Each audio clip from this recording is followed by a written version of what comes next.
করেন মোল্লা ইউনূস মাত্র দুটো রাফেলকে যদি উড়িয়ে দেয় ভারত, ব্যান্ডে বাথরুম করে ফেলবে ওরা।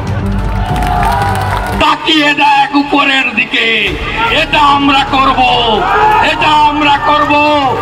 অখণ্ড ভারতকে, ভারত থেকে পেঁয়াজ আর আলু না গেলে যাদের খাওয়া জোটে না। আমার কাছে খবর আছে ঢাকা থেকে 3 লক্ষ হাতে টানা রিক্সা রওনা দিয়েছে কলকাতা দখল করার জন্য। পাকিস্তানের অবৈধ সন্তান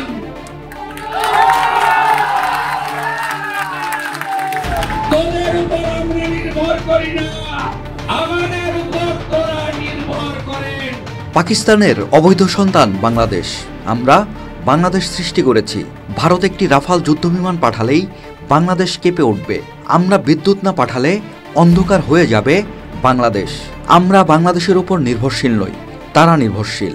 এবং ঢাকা থেকে কলকাতা দখলে যাচ্ছে 3 লাখ হাতে টানা রিক্সা। এরকম নানা অপপ্রচার এবং অপতথ্য ছড়িয়ে উস্কানি দিয়েই যাচ্ছেন ভারতের বিজেপি নেতা এবং বিধানসভার বিরোধী দলনেতা শুভেন্দু অধিকারী।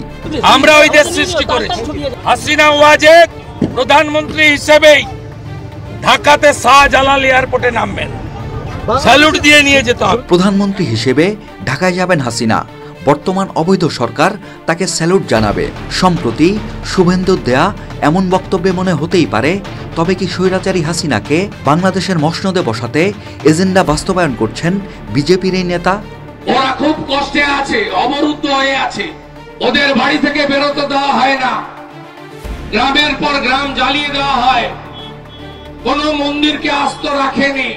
এরকম নানা ঘটনা প্রবাহ এবং প্রেক্ষাপটে বাংলাদেশকে নিয়ে মাসির দরদ দেখানো এই নেতার আদি অন্ত নিয়ে জানার আগ্রহ রয়েছে অনেকেরই। কে একটা বেয়াদব আছে বিএনপি, তার বউর শাড়ি পরা ছিল।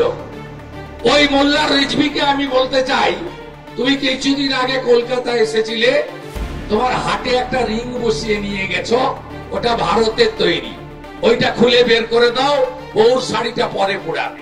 শুভেন্দু অধিকারী 15 ডিসেম্বর 1970 সালে পশ্চিমবঙ্গের পূর্ব মেদিনীপুর জেলার কাকুলিতে শিশির অধিকারী ও গায়ত্রী অধিকারীর ঘরে জন্মগ্রহণ করেন। তার পিতা শিশির অধিকারী বিজেপির একজন রাজনীতিবিদ এবং মনমোহন সিং মন্ত্রিসভায় প্রাক্তন রাষ্ট্রমন্ত্রী। শুভেন্দুর 2 ভাইও রাজনীতির সাথে জড়িত। ব্যক্তিগত জীবনে শুভেন্দু অবিবাহিত।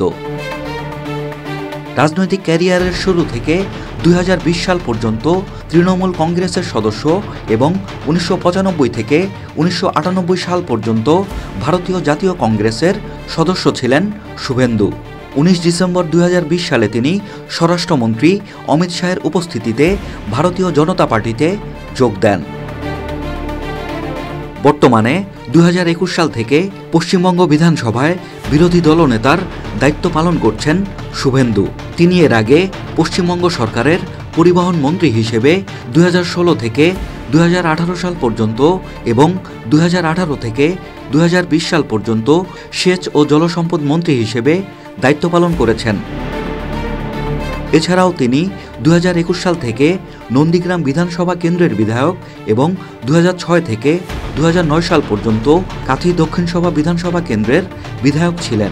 ওই লোকগুলো বড় স্কুল কলেজে পড়েছে বলে জানা নেই আমার, বিজ্ঞানের ন্যূনতম ধ্যান ধারণা আছে বলে জানা নাই, কতগুলো মাদ্রাসাতে পড়েছে, ওই জন্য ঢাকা থেকে ওই ধরনের কথা